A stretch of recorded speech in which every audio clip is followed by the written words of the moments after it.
Assalamualaikum warahmatullahi wabarakatuh. Alhamdulillahilladzi arsala rasulahu bil huda wa dinil haqq liyuzhirahu 'alad dini kullihi walau karihal kafirun. Asyhadu an la ilaha illallah wahdahu la syarika lah wa asyhadu anna Muhammadan 'abduhu wa rasuluh la nabiyya ba'd. Rabbi syrah li sadri wa yassir li amri wahlul 'uqdatam min lisani yafqahu qawli. Raditu billahi rabba wa bil islami dina wa bi Muhammadin nabiyya wa rasula. Wa qala Allah ta'ala fil Qur'anil Karim wa huwa asdaqul qailin ba'da a'udzu billahi minasy syaithanir rajim. فَقُلْتُ اسْتَغْفِرُوا رَبَّكُمْ إِنَّهُ كَانَ غَفَّارًا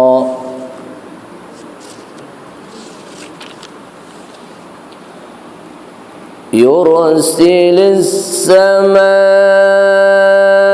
عَلَيْكُمْ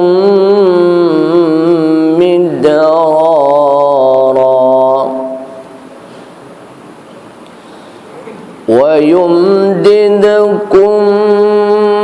بأموال وبنين ويجعل لكم جنات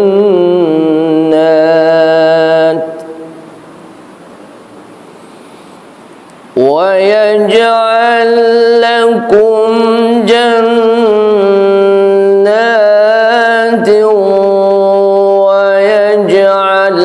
لكم أنهارا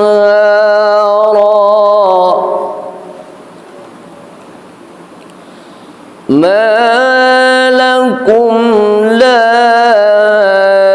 ترجون لله وقارا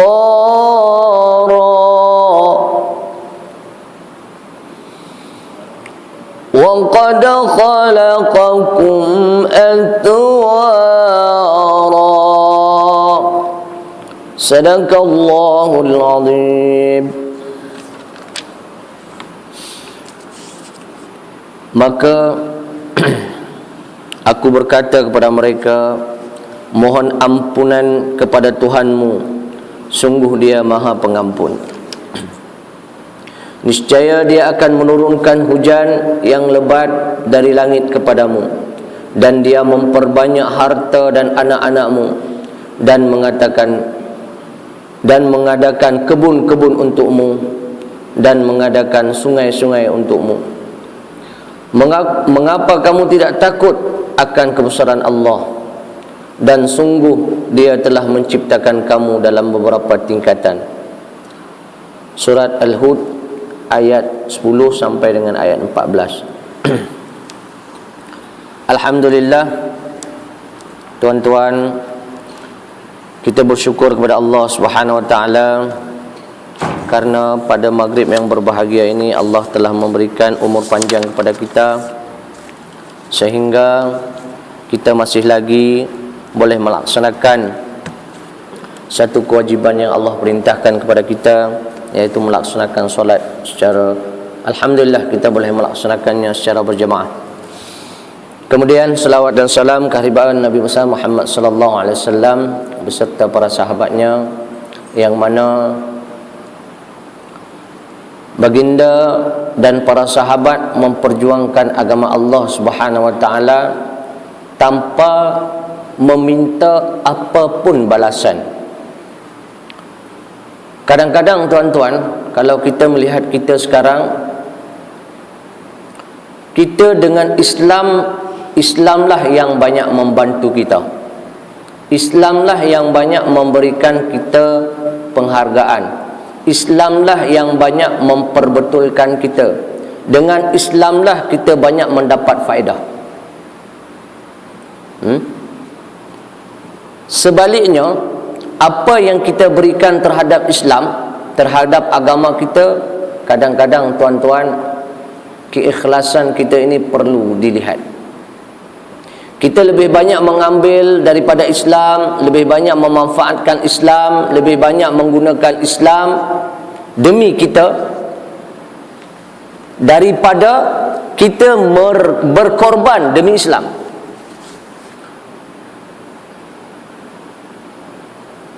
Banyak tuan-tuan kita melihat sekarang apa-apa keadaan pun demi Islam jarang-jarang orang sudah ikhlas. Pasti ada sesuatu yang dia nak. Ketika dia melaksanakan satu perintah Allah, satu yang disuruh oleh Allah, ataupun satu pengembangan Islam, pasti ada sesuatu kadang-kadang di sebalik tersebut. Yang ini yang kadang-kadang tuan-tuan kita perlu lihat kembali, perlu kita benahi kembali, perlu kita tinjau kembali apa sebenarnya yang perlu kita berikan terhadap Islam. Tetapi bukan Islam yang telah banyak memberikan kepada kita, tapi apa yang perlu kita berikan kepada Islam. Mungkin tuan-tuan, kalau kita bukan Islam hari ini, mungkin kita jadi gangster kat mana kita tak tahu. Kalau kita bukan beragama Islam hari ini, kita duduk tokong mana kita tak tahu. Kalau hari ini kita bukan beragamakan Islam, mungkin sedang berduaan dengan pelacur mana kita tak tahu. Ini yang nak kata tadi, Islam banyak memberikan manfaat kepada kita daripada kita memberikan manfaat kepada Islam. Dengan Islam mungkin kita dapat isteri yang baik. Dengan Islam kita dapat jiran yang baik. Dengan Islam kita dapat anak yang baik. Maknanya Islam banyak memberikan kita faedah daripada kita memberikan sesuatu kepada Islam.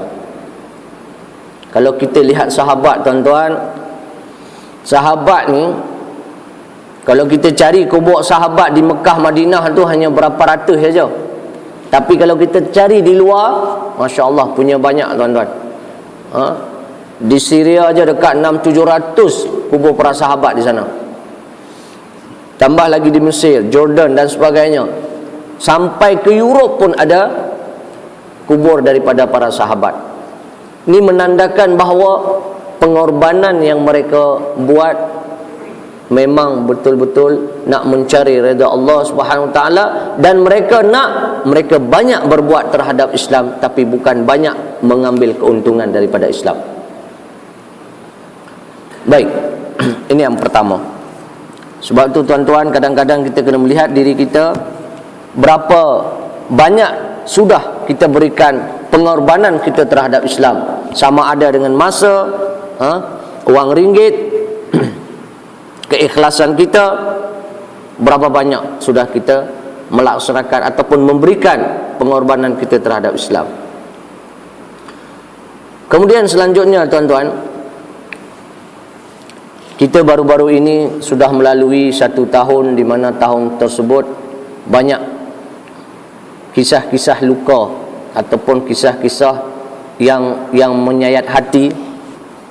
Mula dari hilangnya 370, 17, kemudian terjadinya banjir, kemudian hilang lagi kapal Air Asia. Maknanya Allah Subhanahu Wa Taala banyak memberikan peringatan kepada kita.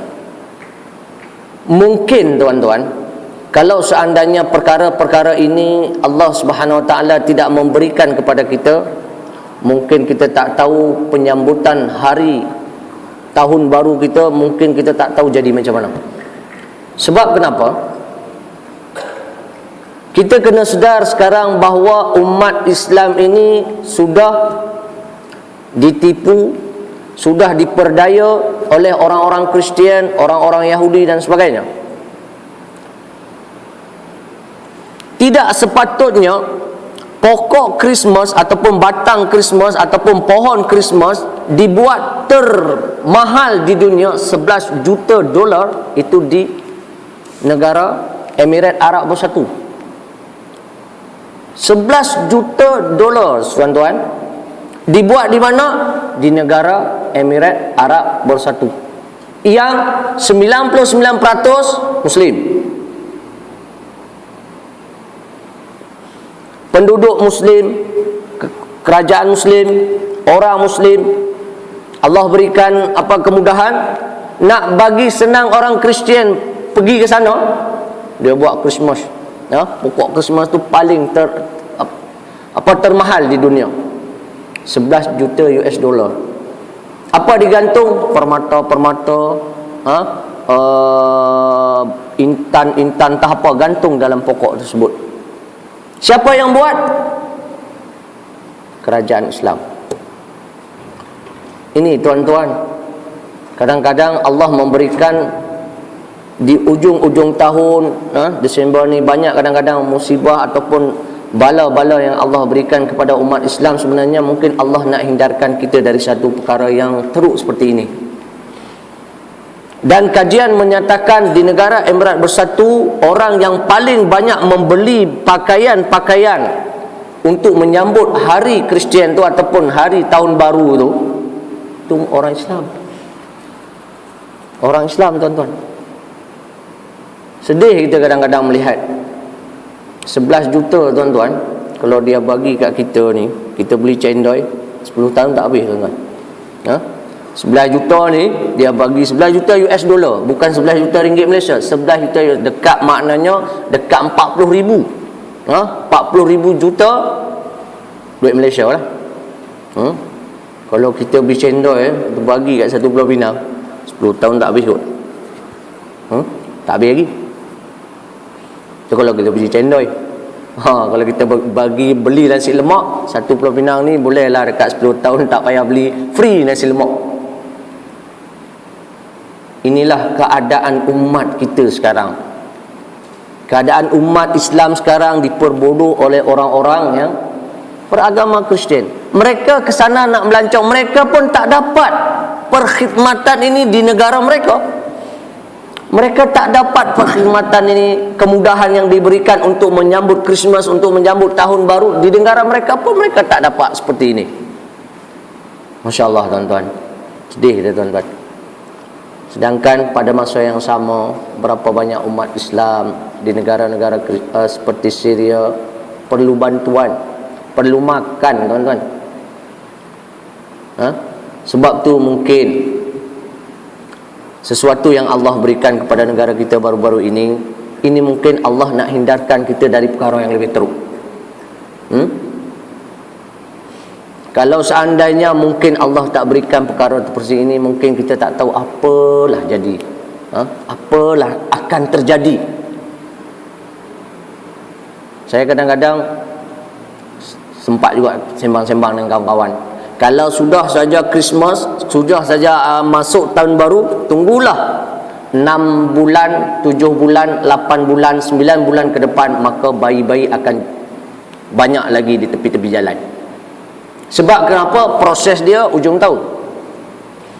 Lepas tu tak tahu nak bawa ke mana, bulan 6, 7, 8, 9 mulalah tepi jalan banyak anak-anak dibuang. Mungkin Allah nak hindarkan perkara tersebut. Allah bagi satu musibah, sehingga perayaan tersebut ditiadakan ataupun dikurangkan, sehingga orang pun tidak lagi terasa seronok nak merayakan yang sepatutnya bukan dirayakan oleh umat Islam. Di Aceh, tuan-tuan, keluar terus fatwa dari Majlis Ulama Aceh, tak boleh merayakan dalam bentuk apapun. Sama ada yang nak baca Yasin tahun baru, tak boleh ke? Baca Yasin patut boleh lah, tapi tak boleh. Ditiadakan terus. Ni, tuan-tuan, itu setelah 10 tahun tsunami, tuan-tuan, baru ada perkara seperti ini. 10 tahun tsunami, setelah 10 tahun tsunami, orang pun sudah mula dekat-dekat pelan-pelan, sehingga sekarang ketika dibuat perkara tersebut, tidak lagi memberontak, tidak lagi menekan, kenapa kita tak boleh buat? Orang lain buat, kenapa kita tak boleh menyambut tahun baru? Kenapa kita tak boleh menyambut Christmas? Tak dipertanyakan. Kenapa? Sebab masa proses sudah tsunami, lepas tsunami, proses keinsafan manusia, kemudian proses penerapan syariat dan sebagainya, sehingga proses-proses ini telah membentuk manusia yang sudah boleh menerima. Di sana sekarang kalau tak pakai tudung bukan lagi perkara kalau tak pakai tudung tu dah menjadi perkara yang aneh. Kita jalan tepi jalan tu tak pakai tudung, orang akan tengok. Kalau dulu kita pakai tudung, orang tengok. Sekarang lepas tsunami, lepas keadaan syariat diterapkan, kita tak pakai, orang tak pakai tudung tu jadi perkara yang aneh. Jalanlah tepi jalan-jalan ataupun kat mall-mall ataupun kat supermarket mana-mana, tak pakai tudung tu satu perkara yang lain. Kadang-kadang orang Kristian pun yang main dari Medan, dari mana-mana, dia pun kena dia bawa lah kain macam ni, tutuplah sikit. Tapi tak beranilah nak buka terus jalan pakai baju ketat tak berani dah. Orang sudah faham, tak ada masalah. Ketika orang sudah faham keadaan macam ni, orang tak akan kata ni pendom tak kena lah. Tak ada masalah. Sebab kenapa? Orang sudah dipahamkan. Sudah dipahamkan dengan proses-proses tersebut, sehingga orang faham. Ketika orang faham, tak ada masalah. Tak ada penyambutan tahun baru, tak ada masalah. Ini tuan-tuan. Tapi cobalah kita buat di satu tempat yang tidak tahu, tidak kenal, tidak berapa faham dengan keadaan tersebut. Tak ada tahun baru, macam ada benda yang tak kena. Sebab kenapa? Proses pemberitahuan ataupun proses tersebut tidak dijalani. Baik tuan-tuan yang dirahmati Allah, ini di antara satu, mungkin Allah nak menghindarkan kita daripada banyaknya bayi-bayi yang akan dibuang. Sehingga mungkin Allah nak menghindarkan kita daripada perkara-perkara yang lebih mungkin kita tak tahu. Dan baru habis ni pun dengan K-pop kemarin tu, Allah, ya Allah Tuhanku, malu kita tuan-tuan. Saya tengok gambar tu pun, Allah lah, jadi umat Islam macam ni sekarang. Dia fanatik tu boleh syirik tu. Dia fanatik dengan orang, dengan manusia ni sampai histeria dan sebagainya. Ni sesuatu yang boleh mensyirikkan seseorang tersebut. Ada orang berselawat histeria, tak jumpa. Ini tengok K-pop boleh histeria sampai peluk dia pun Allahu Akbar, la ilaha illallah. Siapa pakai tudung tuan-tuan? Inilah keadaan umat kita sekarang. Dan sebenarnya tuan-tuan kena faham juga, dan kita pun kena faham, sebenarnya ini adalah semuanya dirancang oleh orang-orang yang ingin menghancurkan Islam. Buktinya sekarang di Aceh sedang digalakkan pelajar-pelajar yang mengambil studi perbandingan Islam untuk masuk ke gereja, untuk belajar di gereja. Tu tuan-tuan, jangan walan tarda angkal yahudu walan nasara hatta tattabi'a millatahum. Allah dah sebut walan, lan ni tuan-tuan lil abad. Sebab dalam bahasa Arab dia ada la, ada lam, ada lan. Kalau dah guna lan ni, walan tarda, penggunaan kata-kata lan ni sampai hari kiamat tak akan redha.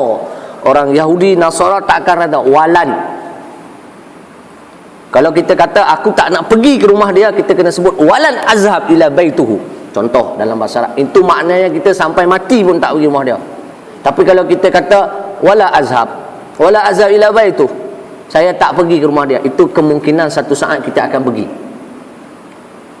Tapi kalau penggunaan lan, walan tarda, ini Allah yang sebut, maknanya Allah dah tahu. Orang Yahudi, orang Nasara takkan senang dengan kita, tidak akan selesa. Cuma cara dia tuan-tuan, dia sekarang dia cari cara, dia cari orang-orang, dia cari pensyarah-pensyarah yang otak dia gelong sikit. Dia suruhlah pelajar-pelajar masuk dalam gereja. Alasan dia masuk akal. Sebab kerana dia bagi logik. Apa logik dia? Logik dia, kalau kita nak belajar agama orang, kita kena pergi ke tempat orang tersebut. Maknanya kita kena masuk ke dalam gereja tersebut, kita belajarlah cara dia orang. Sebab kita belajar perbandingan agama. Pandai.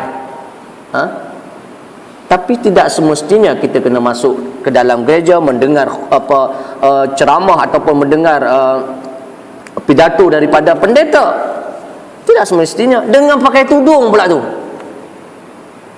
Ini tuan-tuan, sehingga Mereka akan mencari apa lagi. Apa lagi yang boleh dia nak sesatkan umat Islam, nak bagi kita keliru. Sekarang masuk lagi agama baru yang disebut dengan agama Abraham. Pernah tuan-tuan dengar baca? Ni pun agama mengarut juga. Dia tuan-tuan, minhaj dia ataupun dia punya cara itu dia ambil seperti cara Rasulullah. Salat semua. Jadi cara mereka pun ada baiat.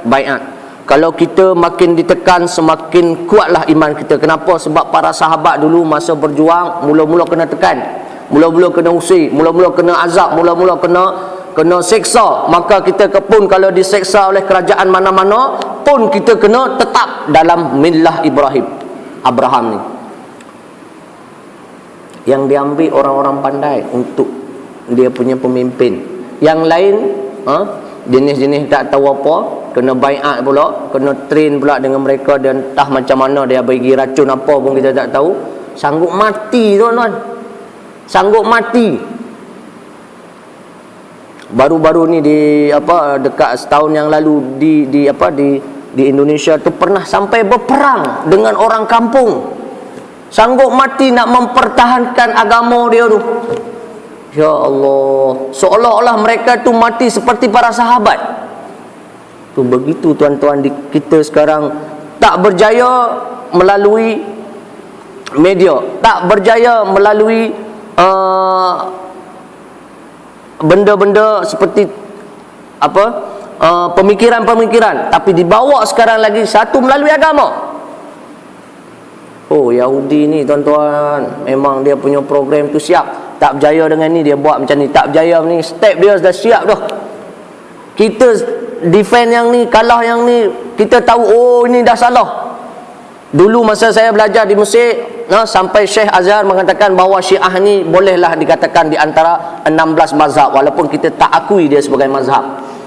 Tapi sekarang setelah dipelajari balik, oh tak boleh guna, mazhab pun tak boleh pakai. Memang dia agama lain terus. Dia tahu dah, oh ni Syiah tak boleh jalan, pakai guna cara lain. Itu belum lagi yang agama Ahmadiyah, gulam apa tu. Tu lagi, itu semayang ada, khutbah ada, Jumaat ada, semua ada, cuma Nabi je lain. Oh tuan-tuan, kita sekarang nak menghadapi permasalahan ni tuan-tuan. Kalau kita tak siap dengan generasi kita, dengan anak kita, maka tak tahulah ke depan apa yang terjadi tuan-tuan. Sebab tu kadang-kadang tuan-tuan, kita nak didik anak generasi ni, kita kena mula daripada dia dalam kandungan lagi. Kita kena mula tu. Jangan sampai tuan-tuan, kadang-kadang saya ada bacalah dalam paper mana, seorang ibu mengandung, dia mengidam karaoke. Masya Allah, ini anak nak jadi apa? Anak kalau lahir nanti jadi dangdut ataupun rockers. Dah mak ngidam nak karaoke, anak jadi apa? Ni tuan-tuan, ada jenis macam ni. Allahu Akbar. Ngidam dah jenis lain-lain, makan misuk ke, bihun sup ke apa ke, yang susah-susah tak. Ini mengidam nak karaoke. Jadi suami pun layan pi karaoke dengan isteri. Masya Allah. Nak lahir anak jenis apa ni? Ini tuan-tuan, kehidupan kita semakin ke depan semakin mencabar. Sekarang kalau dulu kita melihat maksiat di luar, tahun 70-an kita melihat maksiat kalau kita keluar rumah lah. Kalau duduk dalam rumah insya-Allah selamat sikit. Sekarang tuan-tuan, bukan lagi dalam rumah, masuk dalam selimut masuk dah dengan phone. Dengan phone dia kacau isteri kita, dia kacau suami, dia kacau anak kita, dia kacau. Allah, masya-Allah tuan-tuan. Sekarang berapa banyak isteri, berapa banyak suami yang melakukan penyelewengan seksual disebabkan kerana phone yang kecil ni. Dengan WhatsApp dia, dengan WeChat dia, dengan Instagram dia, dan Facebook dia. Ada masalah rumah tangga, cerita dengan suami orang. Apa dah kita ni? Masalah rumah tangga kita cerita kepada suami orang. Masalah isteri kita cerita ke isteri orang. Mencari jalan keluar yang salah. Kita tuan-tuan, wallahu alam, semogalah kita jangan termasuk golongan-golongan seperti ini. Semoga Allah selamatkan kita. Baik, ini mungkin tuan-tuan di antara kenapa mungkin Allah masih sayang kepada kita sebenarnya. Sebab tu kalau musibah ni dia ada 3 perkara. Pertama disebut dengan ta'zir, yang kedua disebut dengan ta'zib, yang ketiga disebut dengan takarrub. Kalau orang yang dia Islam tapi lalai, ini ta'zir, peringatan, nak bagi ingat kita, sedar balik. Kalau orang yang ingkar kepada Allah, ta'zib, ini azab kepada mereka. Tapi orang yang Allah sayang, ulama, orang alim, orang yang selalu taat kepada Allah, ini takarrub. Apa takarrub? Nak bagi lagi dekat. Nak bagi lagi dekat dengan Allah. Mungkin dengan Allah berikan satu musibah seperti ini, mereka pun lagi dekat. Sebab kenapa tuan-tuan, kalau kita lihat kadang-kadang ada satu pengajaran daripada Allah Subhanahu Wa Taala nak bagi, nak suruh kita membayangkan bagaimana keadaan mereka dalam air yang 5-4 meter.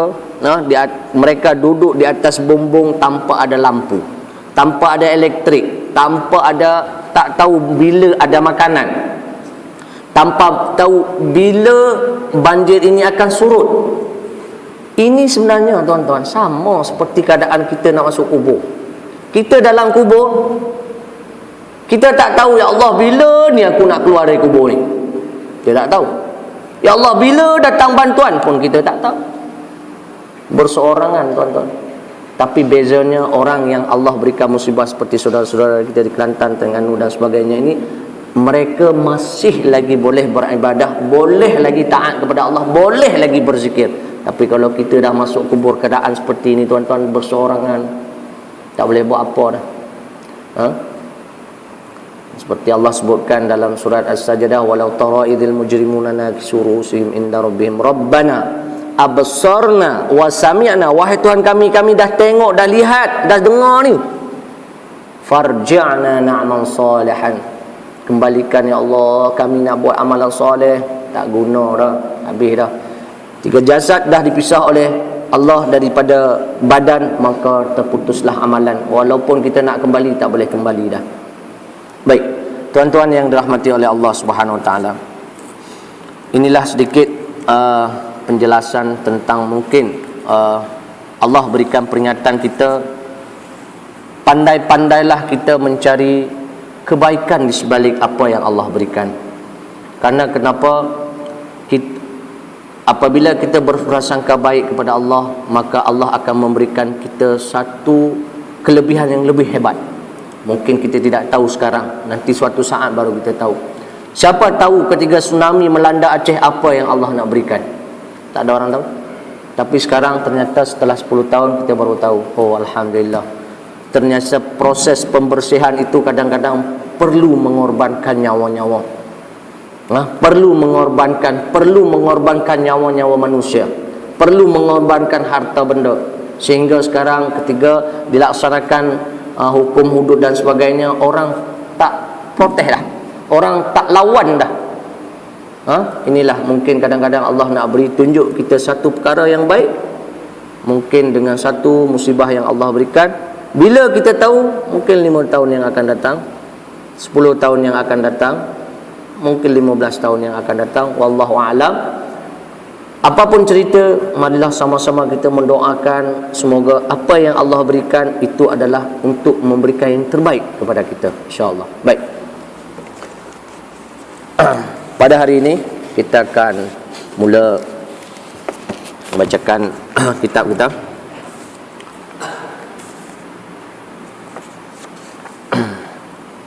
Baik. Pada hari itu kita sudah membahas tentang pakaian-pakaian, kemudian cara bersolat, keadaan orang yang tidak memakai baju. Jadi kalau ada yang membawa kitab ni adalah muka surat 35, 36. Itu last daripada kita mengaji minggu lepas. Betul ikut dah? Ada yang tanda betul ikut dah? Baik, sekarang kita masuk kepada azan. Baik. Tuan-tuan yang dirahmati oleh Allah, muka surat 37. Di sini kita bercerita tentang azan. Mungkin perkara azan ni adalah perkara yang biasa kita dengar. Baik, sebelumnya kita buka muka surat 39, sejarah tentang azan bila dimulakan. Baik, saya ada membaca beberapa buku sejarah tentang kisah azan ni. Ada yang mengatakan azan ni dimulakan pada tahun kedua Hijrah. Kemudian dalam buku ini menyatakan pada pertama Hijrah. Baik, ini ikhtilaf mu'arrikhun, ikhtilaf orang-orang ahli sejarah tentang mengatakan tahun pertama dimula ataupun tahun kedua. Baik, maknanya ada dua pendapat yang saya jumpa. Ada yang mengatakan pada tahun pertama Hijriah, ada yang mengatakan pada tahun kedua Hijriah. Baik, kisah dia mula-mula ketika ini boleh kita lihat dalam hadis yang diriwayatkan oleh Bukhari dan Muslim daripada Ibnu Umar radhiyallahu anhu. Pada mulanya ketika orang Islam berhijrah ke Madinah, mereka berkumpul dan menunggu untuk mengerjakan solat. Ketika itu tidak ada seorang pun yang menyeru melaungkan azan. Sehingga singkat cerita dia, mereka pun nak melaksanakan solat secara berjamaah, sehingga tak tahu bagaimana kita nak panggil orang ni. Tak tahu bagaimana kita nak menyeru orang, sehingga timbullah pendapat-pendapat yang mengatakan, okey, kalau macam tu kita ketuk lonceng macam orang Hindu, ting tung, ada yang macam tu, ataupun macam Kristian, ada yang mengatakan bunyikan lonceng, ada yang mengatakan kita bunyi seruling, ada yang mengatakan tak, kita tiup terompet. Jadi pendapat-pendapat daripada para sahabat-sahabat ini, Rasulullah tidak menerima pendapat-pendapat mereka kecuali yang dicadangkan oleh Sayyidina Umar, iaitu dengan menggunakan lafaz-lafaz seperti as-salatul jami'ah ataupun telah datang solat, hayya 'alas solah. Jadi kata-kata seperti ini yang disarankan ataupun dicadangkan oleh Sayyidina Umar bin Khattab. Baik, kemudian seterusnya tuan-tuan, sehinggalah perkara tersebut pada suatu malam Abdullah bin Zaid telah bermimpi mengenai cara yang lebih baik menyerukan solat ataupun menyerukan azan, iaitu dengan menggunakan lafaz Allahu Akbar, Allahu Akbar, seperti mana yang kita laungkan sekarang. Inilah cerita dia, bagaimana sebenarnya kisah azan itu ada. Jadi dia tidak datang daripada Rasulullah terus, Rasulullah kata macam ni tak, tetapi melalui mimpi seorang yang bernama Abdullah bin Zaid. Kemudian ketika dia menyampaikan kepada Rasulullah, wahai Rasulullah, saya bermimpi macam ni, ini kalimat yang elok untuk kita menyeru, memanggil orang-orang untuk bersolat. Allahu Akbar, Allahu Akbar, seperti yang azan kita laksanakan. Kemudian Sayyidina Umar pun mengatakan kepada Rasulullah, wahai Rasulullah, saya pun bermimpi dengan mimpi yang sama. Sehingga mengatakan Rasulullah memberitahukan kepada Abdullah bin Zaid, mimpi ini adalah mimpi as-sadiq, maknanya mimpi yang benar, mimpi yang betul. Sehingga Nabi SAW memerintahkan Bilal bin Rabah untuk melakukan azan dengan kalimat-kalimat tersebut. Baik, tuan-tuan yang dirahmati oleh Allah Subhanahu Wa Taala, ini adalah kalimat-kalimat azan yang disepakati oleh jumhur ulama ahlu sunnah wal jamaah. Tapi kalau Syiah, dia azan dia lain. Tuan-tuan nak dengar azan Syiah pun tak apa, kita azan sekali. Azan Syiah, dia pun ada azan dia sendiri. Baik, mereka azan Allahu Akbar, Allahu Akbar seperti biasa, asyhadu an la ilaha illallah sama, asyhadu anna Muhammadar Rasulullah sama. Yang seterusnya dia akan tambah asyhadu anna Aliyya waliyullah. Okey, dia akan tambah asyhadu anna Aliyyu waliyullah. Dia akan tambah itu. Kemudian ada juga yang tambah lagi wa asyhadu anna khalifatahu bila fasl. Dia tambah lagi. Kemudian dia tambah lagi ada asyhadu anna amirul mu'minin hujjatullah aliyan hujjatullah. Itu tambah lagi. Jadi mereka itu banyak cara. Cara yang paling sederhana, yang paling ni dia tambah asyhadu anna aliya waliyullah. Dia tambah itu. Baik. Ini dalam azan yang biasa. Kalau dalam azan subuh, mereka akan menambah bukan as-salatu khairum minan naum, tapi mereka akan membacakan hayya ala khairil amal. Jadi kalau pergi ke Iran ke saling melancong ke apa, dengar-dengar ada azan seperti ini, atau tuan-tuan pergi ke Iraq pun banyak Syiah. Sekarang tuan-tuan, kita khawatirkan hampir beberapa negara yang ahli sunnah yang berada di negara-negara Teluk sudah mula dikuasai oleh Syiah. Yaman, Kuwait, Bahrain, ini sudah mula dikuasai oleh mereka. Kadang-kadang tuan-tuan, percaya tak percaya kita bahawa mereka ini disokong oleh orang-orang kafir ataupun oleh orang-orang Amerika dan orang Yahudi. Saya logik aja tuan-tuan. Saya berbicara logik dan kenyataan. Ketika Saddam Hussein memerintah Iraq dengan ahli sunnahnya, Amerika hancurkan Saddam Hussein sat saja. Betul tak? Sat saja, tak lama. Kalah. Ketiga Muammar Gaddafi, pemimpin, walaupun dia pun ada salah dia, bukan kita kata tak salah, dia pun ada salah dia. Ketiga Muammar Gaddafi memegang Libya dengan ahli sunnahnya, mereka pun kalah. Tapi ketiga Syria dengan kezalimannya, dengan membunuh rakyatnya, dengan menggunakan senjata kimianya dan sebagainya, tapi karena mereka Syiah Alawiyah, sampai sekarang tak jatuh-jatuh. Apa pelanggaran yang tak pernah dibuat oleh kerajaan Syria sekarang? Guna senjata terlarang, bunuh dah. Bunuh budak-budak, bunuh dah. Bunuh orang tak bersenjata, memang itu kerja mereka. Bunuh budak-budak tepi jalan sedang tak buat senjata potong leher, dalam YouTube punya banyak. Tapi sampai sekarang tak jatuh-jatuh. Maknanya dia punya orang yang besar di belakang, kan? Ayatullah Khomeini duduk di France, dibawa balik masuk ke Iran tanpa selesa. Rakyat dia masuk sehingga dijatuhkan Shah Iran Reza Pahlavi. Reza Pahlavi tuan-tuan sampai kubur pun tak boleh di Iran. Tu punya. Dia kena kubur di Mesir. Kuburan dia dekat dengan benteng Salahuddin Al-Ayyubi, di satu masjid disebut dengan masjid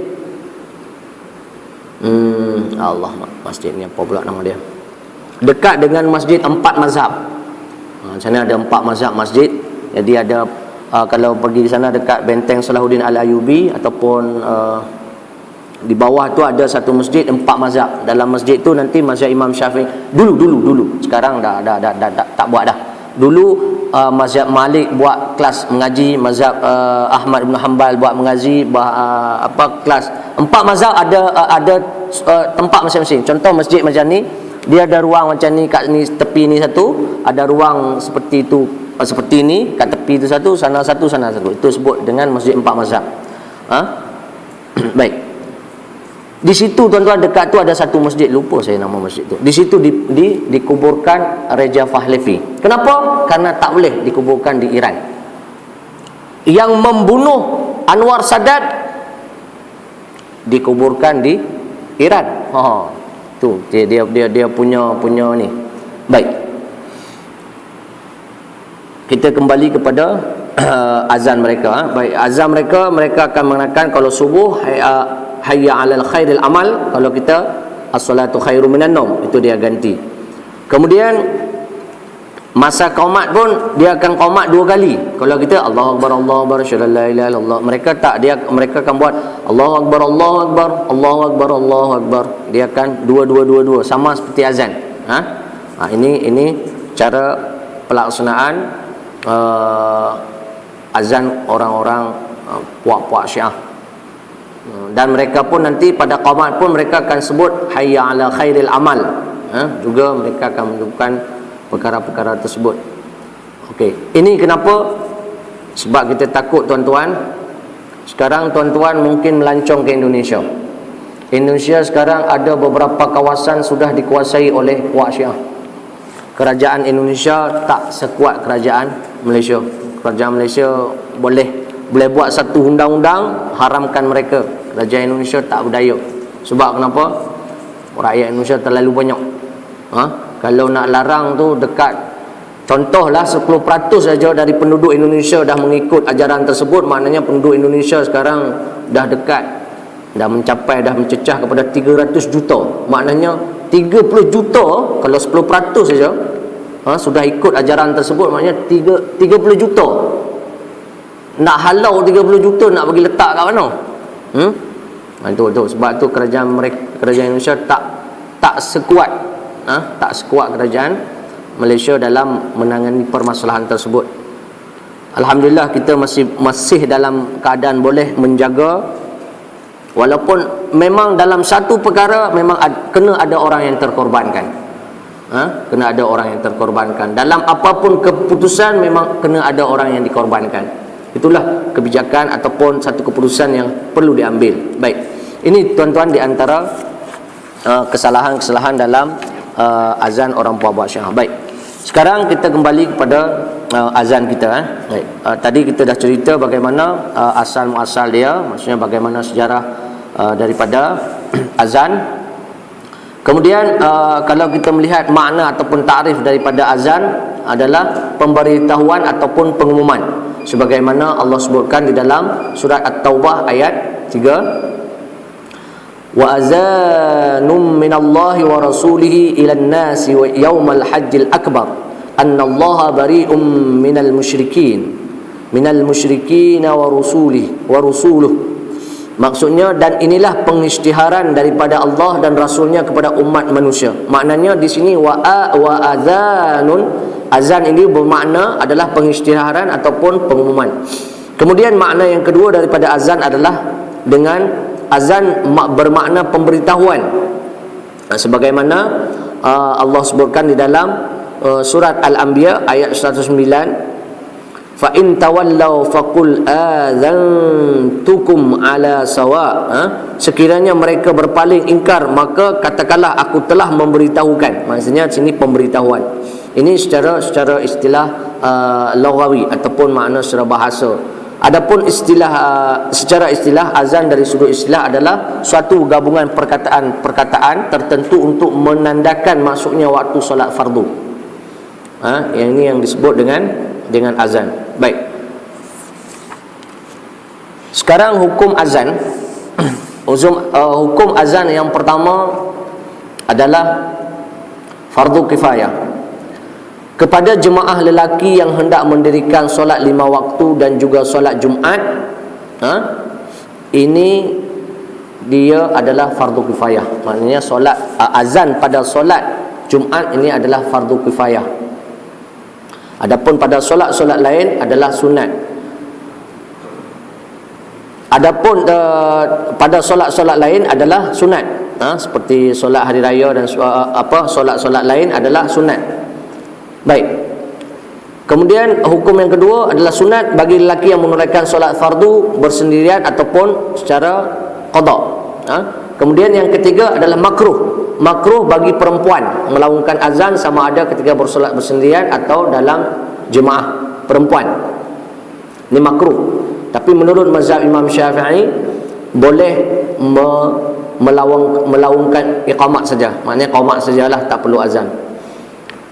Haram hukumnya bagi perempuan sekiranya menimbulkan fitnah. Maknanya di sini ada 4 perkara tentang hukum mengenai pelaksanaan azan. Baik. Dalil-dalil daripada azan ni pertama dalam surat Al-Maidah, wa idza nadaitum ila sholati takhaduha huzwa wa la'iba. Dan apabila kamu mengajak mereka mengerjakan solat, ataupun diazankan, mereka menjadikan solat itu sebagai ejek-ejekan. Maknanya ini adalah di antara perintah daripada Allah Subhanahu Wa Taala untuk melaksanakan azan. Kemudian daripada sunnah, fa idza hadaratis shalah falyu'azzin lakum ahadukum wal ya'ummakum akbarukum. Dan apabila tiba waktu solat, hendaklah salah seorang daripada kamu melakukan azan. Baik, ini dalil-dalil dia. Sekarang permasalahan dia dalam permasalahan azan adalah pertama yang disebut dengan tarji'. Tuan-tuan pernah dengar yang disebut dengan tarji'. Tarji' ni tuan-tuan mengulang, mengulang satu perkataan sebelum kita melaungkan azan. Ini yang banyak kadang-kadang silap ataupun salah dalam kita melakukan tarji' tersebut.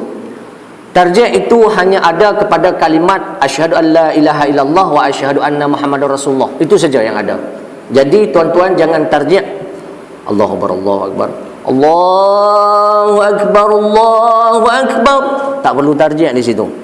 Kadang-kadang kita ada dalam surau-surau lama, orang-orang lama dia ingat tarji', semua dia tarji'. Tarji' ni maknanya mengulang melafazkan kalimat tersebut sebelum dilaungkan azan. Jadi bagi muazzin jangan mentarji' kalimat Allahu akbar. Tak ada sunnah dia. Yang ada sunnah dia adalah sebelum kita sebut asyhadu an la ilaha illallah, di situ kita tarji'. Asyhadu an la ilaha illallah. Baru kita asyhadu an la ilaha illallah. Asyhadu an la ilaha illallah. Asyhadu an la ilaha illallah. Kemudian asyhadu anna muhammadar rasulullah.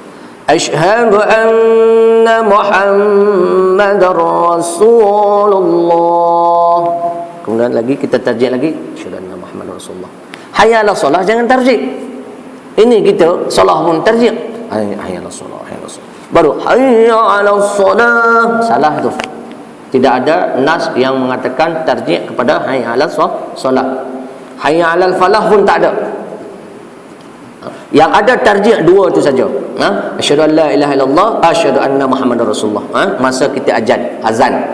Qamat jangan tarji'. Qarmak pun tak ada tarji'. Allahu akbar, Allahu akbar. Kalau kita tarji' terus Allahu akbar, Allahu akbar, Allahu akbar. Asyhadu an la ilaha illallah. Tak ada. Qamat tidak ada tarji' juga. Jangan ulang, tidak ada. Kalau tuan-tuan perhatikan kadang-kadang ada surau-surau yang mereka muazzin ni tak berapa faham, dia tarji' semua. Allahu akbar, Allahu akbar, Allahu akbar, Allahu akbar. Dia tarji'. Salah. Jadi tak ada tarji' dalam Allahu akbar. Yang ada hanya dua saja, asyhadu an la ilaha illallah wa asyhadu anna muhammadar rasulullah. Baik. Ini dalam permasalahan tarji'. Okey. Adapun sunat-sunat yang lain adalah memalingkan kepala. Ini pun di antara sunat-sunat kepada orang yang azan. Paling kepala ni ini mungkin tak salah. Banyak orang tak salah. Hayya 'alas shalah ke kanan, hayya 'alas shalah kanan, kemudian hayya 'alal falah ke kiri. Jadi yang ni biasa kita tengoklah, tak ada masalah yang salah. Tapi yang banyak kita dapati kesalahan itu adalah ketiga mentarji' tadi. Banyak orang tak tahu sebab kenapa kita azan ni kita dengar-dengar tak belajar cara azan yang betul, sehingga kita pun tengok ada orang tarji', kita pun tarji' semua tak faham. Dulu ada tengok ustaz ataupun ada tengok syekh azan, ada bunyi-bunyi, kita pun mula dari Allahu akbar sampai selesai. Baik. Ini di antara cara-cara nak mengazan. Baik. Kemudian sunat-sunat daripada mengazan, sunat-sunat daripada azan tersebut juga kita kalau boleh pertama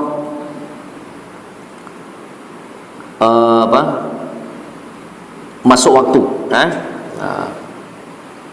Masuk waktu. Jadi masuk waktu dulu baru kita azan. Ini sepakat fuqaha. Tidak sah azan dilaungkan sebelum masuk waktu solat. Malah fuqaha sepakat mengharamkan azan untuk solat tidak masuk waktu. Baik. Kemudian begitu juga fuqaha mengharamkan juga beberapa permasalahan, iaitu diharamkan melakukan azan berulang-ulang kali. Ini pun dalam permasalahan azan ni diulang-ulang banyak kali dalam satu sembahyang. Ini pun ulama sepakat untuk mengharamkan permasalahan tersebut. Baik, yang kedua adalah azan hendaklah disempurnakan oleh seorang. Kalau boleh azan ni disempurnakan oleh seorang, maknanya kalau dia azan, dia juga yang mengqamat. Ini ada cerita sedikit lah, tapi dalam bahasa Aceh. Tuan-tuan, tak apa. Jadi dalam bahasa Aceh, qamat artinya kamu tangkap. Qamat maksudnya kamu pegang. Kamu pegang. Baik, cerita dia nak cerita. Ini cerita bahasa saja, tapi qamat dalam arti bahasa Aceh itu adalah kamu pegang ataupun kamu tangkap. Ada seorang pencuri. Ada seorang pencuri masuk masjid. Tiba-tiba masuk waktu azan, dia nak lari daripada kejaran orang-orang ramai, dia pun azan. Lepas azan, biasalah imam sebut betul siapa yang azan, dia yang qamat. Pencuri ni punya takut, bergetar dia tuan-tuan, bergetar, sebab dia faham siapa yang azan itu tadi, itu yang kamu tangkap. Sebab qamat artinya pegang ataupun tangkap. Imam tadi betul lah kata siapa yang azan, dia yang qamat. Dia faham tadi siapa yang azan, dia yang kena tangkap. Dia pun bekas pencuri tadi masuk dalam masjid azan, dia pun bergetar tuan-tuan. Terbongkarlah rahsia dia bahawa dia sedang dikejar orang-orang yang baik. Yang maknanya dia melakukan satu perkara yang salah. Dia pun bukan saya tuan, minta maaf tuan. Padahal imam tadi nak suruh dia siapa yang azan, dia yang iqamat. Tapi karena bahasa tadi dia salah faham. Itulah. Jadi lain. Sebab tu Al-Quran tuan-tuan tidak dibenarkan ditulis dalam bahasa lain. Kena ada bahasa Arab, Al-Quran asal. Tak boleh ditulis dalam bahasa lain. Kenapa? Boleh menyalahkan makna. Boleh menyalahkan makna. Contoh macam tadi, mungkin pemahaman ada dua makna. Ada dua makna. Kalau contoh dalam bahasa yang mudah-mudah, bisa Malaysia guna untuk bisa ular. Kalau Indonesia bisa ni guna untuk boleh. Kalau penggunaan bisa sekali lagi tulis, ambil bacaan daripada bacaan bahasa lain sehingga berubah dia punya makna. Berubah dia punya makna. Baik. Kemudian yang ketiga adalah azan tersebut hendaklah dilafazkan dalam bahasa Arab. Dia tak boleh seperti kerajaan Turki dulu. Kerajaan Turki dulu pada masa kerajaan Jamal Ataturk, dia rubah azan. Dia rubah azan guna bahasa Turki. Jamal Ataturk ni memang teruk tuan-tuan. Sampai sekarang walaupun Perdana Menteri sekarang Erdogan, dia ini sudah sudah merubah banyak perkara-perkara, tapi dalam gedung parlimen, dalam mana-mana tempat, gambar Ataturk ni tak berani lagi orang sentuh tuan-tuan, nak bagi turun. Sebab dia punya pengaruh dari dulu tu sudah lama sekali, sehingga kalaupun naik orang yang baik, dia belum lagi tahap boleh berani menurunkan gambar-gambar ataupun lambang-lambang daripada Ataturk ni. Dia belum lagi. Dan dulu mereka merubah azan itu dalam bahasa Turki. Tapi sekarang alhamdulillah sudah mula membaik. Baik, kemudian di azan tu kena didengari. Azan yang dilakukan untuk jemaah hendaklah didengari oleh sebagian jemaah. Jika azan dilakukan sendirian, orang yang melakukan azan hendaklah mendengarnya. Tak boleh kita azan dalam keadaan berbisik. Tak jadi. Itu tak jadi azan. Kemudian kena azan pun secara tertib, kena ikut urutan, secara tertib, secara susunan. Kemudian berturut-turut. Kemudian yang melaksanakan azan itu pun kena adalah seorang Muslim. Kemudian yang selanjutnya yang nombor 8 adalah orang yang melaksanakan azan ini pun kena berakal dan mumayyiz. Mumayyiz maknanya dia pertama berakal, mumayyiz. Bagaimana kita nak membezakan mumayyiz dengan orang tidak mumayyiz? Mumayyiz ini kalau kita beri yang dikatakan orang yang mumayyiz, orang yang boleh yang dikategorikan orang mumayyiz adalah orang kalau kita beri uang dia RM10, dia boleh guna uang RM10 itu secara baik. Kalau kita bagi uang kepada umur dah 25 tahun tapi dia ambil uang RM10 itu, dia potong-potong buat layang-layang, itu orang tu walaupun 25 tahun itu dia tidak memayas.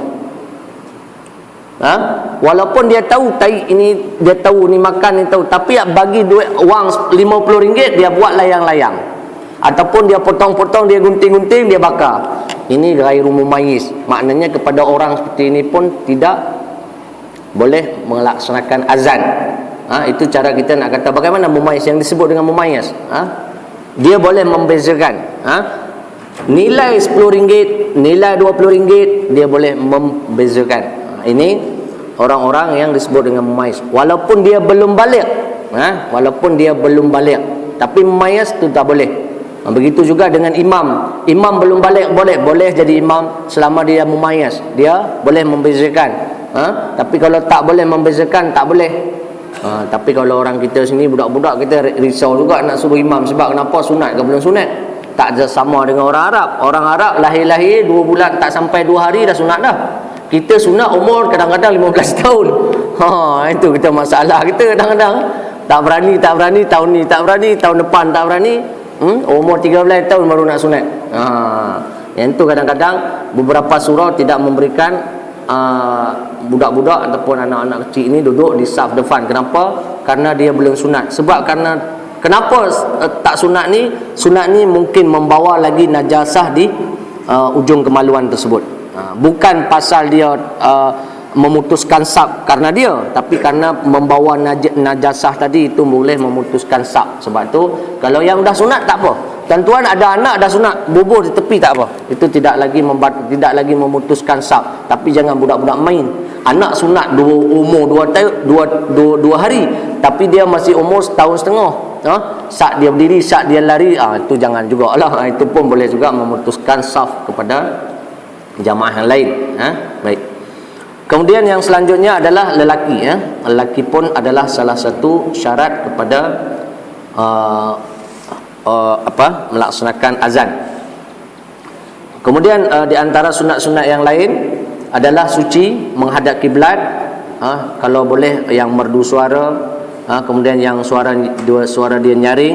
Kemudian dalam keadaan berdiri. Itu di antara sunat-sunatnya. Kemudian mengalih ke kanan ke kiri tadi, hayal solah ke kanan, hayal falah ke kiri. Kemudian berbisik ataupun tarjih tadi, tarjih, kalimat yang kita tarjih tadi adalah kalimah-kalimah asyhadu an la ilaha illallah wa asyhadu anna muhammadar rasulullah. Baik. Kemudian boleh juga kita di antara sunatnya memasukkan 2 tangan ke dalam telinga. Kemudian dalam di antara sunnah-sunnah lagi dalam kita melaksanakan azan, jangan bercakap-cakap antara satu kalimat dengan kalimat lain. Contoh kita sebut asyhadu an la ilaha illallah, itu pun sembang dengan kawan lu. Ini pun tidak sunat. Baik. Ini saja tuan-tuan yang ada kena mengena dengan permasalahan azan. Kemudian ada juga tempat-tempat lain yang diperbolehkan azan. Di antaranya adalah masa kelahiran anak. Masa kelahiran anak ni pun disunahkan kepada kita untuk melafazkan azan pada telinga anak. Baik. Baik, insya-Allah ini saja tuan-tuan yang dapat kita sampaikan pada perjumpaan kita hari ini. Kalau ada pertanyaan-pertanyaan ataupun soalan-soalan, insya-Allah boleh kita tanyakan. Kalau boleh, insya-Allah kita akan jawab. Kalau tak boleh, insya-Allah kita akan cuba bawa ke perjumpaan kita yang akan datang.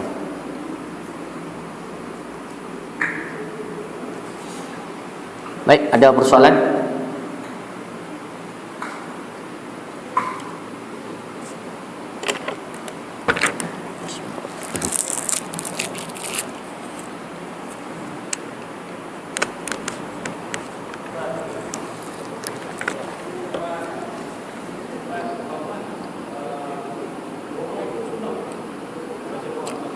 Lepas qomat, okey. Lepas qomat sebenarnya tak sunnah, tapi kita dah buat, itu masalah dia. Lepas qomat tu tidak sunnah kita. Saya tak jumpalah dalil yang mengatakan bahawa ada lagi kita baca doa.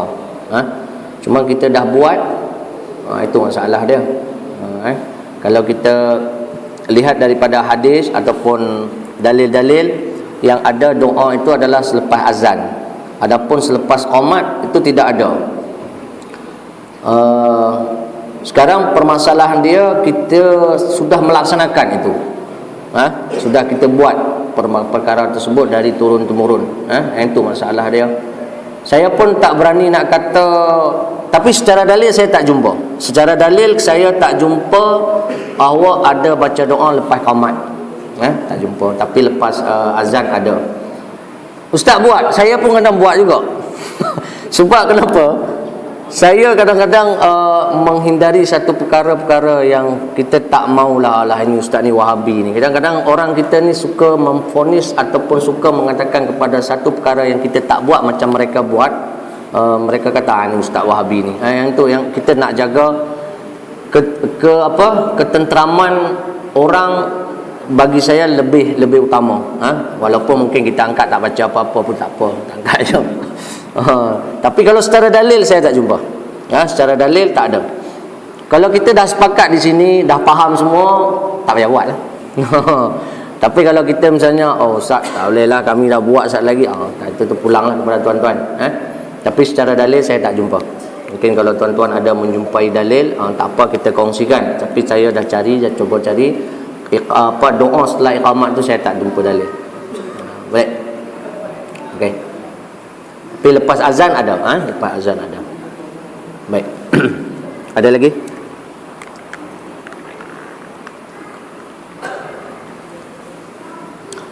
Baik, insya-Allah. Kalau tak ada, insya-Allah perjumpaan kita yang akan datang adalah perkara-perkara yang membatalkan solat. Baik. Mungkin 2 atau 3 perjumpaan kita yang terdahulu perkara yang tidak bukan tak penting tapi tidak menjejaskan kepada ibadah-ibadah perseorangan. Sebab azan ni seseorang dia boleh buat, kita dah selesai dah. Maksudnya tidak semestinya kita faham semua. Kemudian sebelum ini ada masalah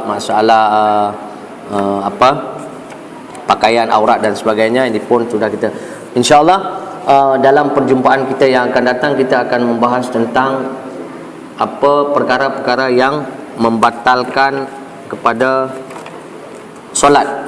Ini perkara yang sangat penting dan kita harapkan kalau boleh tuan-tuan, puan-puan sekalian, pada perjumpaan yang akan datang penting. Sebab kenapa? Perkara-perkara ini kita akan bahas secara sekecil-kecilnya yang membatalkan sembahyang. Kadang banyak di antara kita melaksanakan solat, kita tidak faham perkara tersebut bahawa sudah membatalkan. Kita pun masih ingat kita dalam keadaan solat. Oleh sebab itu, insya-Allah dalam perjumpaan kita yang akan datang dalam permasalahan yang membatalkan solat. Baik, insya-Allah ini saja. Kalau tak ada pertanyaan lain, kita sudahi dulu. Yang perlu kita ingat adalah Allah Subhanahu Wa Taala memberikan kita masa dan peluang yang banyak sekali untuk beribadah kepada Allah Subhanahu Wa Taala, untuk mendekatkan diri kepada Allah Subhanahu Wa Taala, untuk melaksanakan apa yang diperintahkan oleh Allah Subhanahu Wa Taala dengan secara baik. Kita jangan merasa saya ni tak pandai, tak payah ibadah. Tidak semestinya orang yang pandai sudah diterima oleh Allah Subhanahu Wa Taala. Belum tentu kita dah pandai, ustaz dah pandai, sudah diterima oleh Allah Subhanahu Wa Taala. Belum tentu. Tetapi mungkin tuan-tuan yang sedang belajar, tapi ibadah tuan-tuan yang diterima oleh Allah Subhanahu Wa Taala. Kenapa? Karena kesungguhan tuan-tuan dalam nak belajar dan kesungguhan tuan-tuan dalam melaksanakan ibadah. Yang ini adalah penilaian di sisi Allah Subhanahu Wa Taala. Sebab tu tuan-tuan, kadang-kadang ulama sepakat kita tidak boleh mengatakan kepada orang, oh kamu dah mati syahid. Karena kenapa? Penilaian syahid ni belum tentu kita boleh mengatakan dia syahid.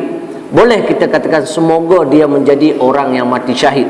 Tapi kalau kita kata oh ni dah mati syahid, belum tentu. Sebab kenapa? Mungkin dalam dia berjuang, dia nak tunjuk dia kuat.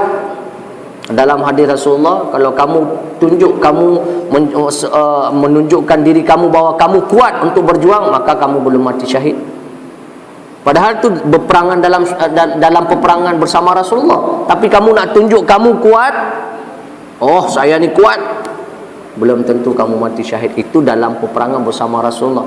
Maknanya penilaian di sini adalah memang penilaian yang sangat ditentukan oleh Allah Subhanahu Wa Taala. Begitu juga dalam ibadah. Mungkin kita merasa ibadah kita tak sempurna, tapi kita terus belajar.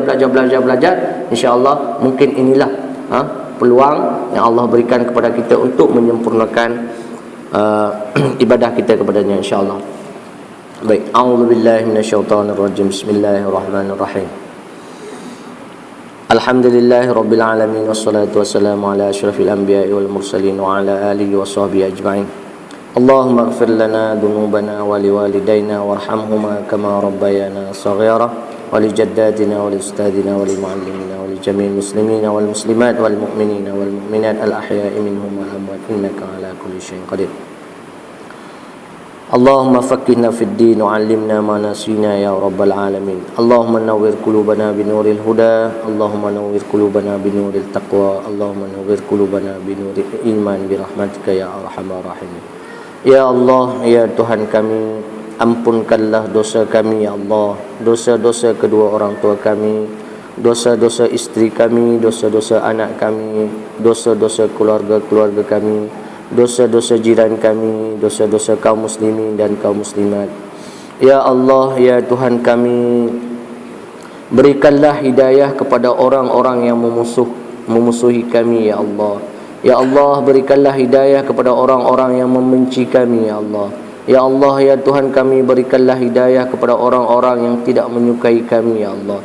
Ya Allah, berikanlah hidayah kepada umat-umat Muhammad untuk selalu taat kepadamu ya Allah. Ya Allah, ya Tuhan kami, tetapkanlah keimanan di dalam hati kami ya Allah. Ya Allah, ya Tuhan kami, berikanlah anak-anak kami menjadi anak yang soleh ya Allah. Ya Allah, kami mengharap kepadamu ya Allah, peliharalah anak-anak kami ya Allah. Ya Allah, berikanlah mereka untuk selalu sujud kepadamu ya Allah. Ya Allah, berikanlah mereka untuk selalu taat kepadamu ya Allah. Berikanlah mereka untuk selalu beribadah kepadamu ya Allah. Ya Allah, ya Tuhan kami sebagai orang tua mereka tidak mengharapkan harta daripada mereka ya Allah. Cuman kami nakkan mereka menjadi anak-anak yang baik, yang soleh, yang taat kepadamu ya Allah. Ya Allah, ya Tuhan kami, peliharalah mereka ya Allah, jagalah mereka ya Allah, bimbinglah mereka ke jalan yang baik ya Allah. Ya Tuhan kami, kepada Engkaulah kami memohon dan kepada Engkaulah kami mohon ampun ya Allah. Rabbana atina fid dunya hasanah wa fil akhirati hasanah wa qina adzabannar. Walhamdulillahi rabbil alamin. Walhamdulillahi rabbil alamin. Akhirul kalam billahi taufiq wal hidayah. Assalamualaikum warahmatullahi wabarakatuh.